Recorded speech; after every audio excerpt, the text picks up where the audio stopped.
இல்ல ஒரு காகம் ஒன்று வாழ்ந்து வந்தது. அதே காட்டில்தான் அந்த புறாவும் வாழ்ந்து வந்தது. அந்த காகம் ஒரு நாள் ஒரு புறாவின் முட்டையை பார்த்துவிட்டு, அந்த முட்டையை எப்படி திருடலாம் என்று நினைக்கும்போது, அங்கே புறா இருந்ததால் அது பறந்து சென்று விட்டது. பிறகு புறா தண்ணீர் குடிக்கப் போகும் நேரத்தில் அந்த முட்டையை அதை திருடிச் சென்று விட்டது. பிறகு புறா கூட்டில் வந்து பார்த்தவுடன் முட்டை இல்லாததைக் கண்டு சோகமடைந்தது. பிறகு தன் நண்பனாகிய கழுவிடம் இது சொல்லலாம் என்று யோசித்து பார்த்தது.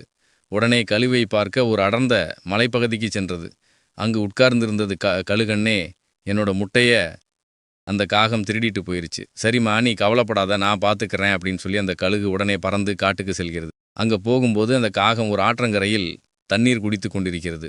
பிறகு அங்கு மறைந்திருந்த கழுகு உடனே பாய்ந்து காகத்தை செம்ம அடி அடிக்கிறது. காகம் வலி தாங்க முடியாமல், கழுகண்ணே, என்னை விட்டுருங்க, நான் இந்த பக்கமே வரமாட்டேன், நான் எங்கேயாவது கிராமத்து பக்கம் போயிருன்னு சொல்லி அந்த காகம் கிராமத்து பக்கம் பறந்து சென்று விட்டது.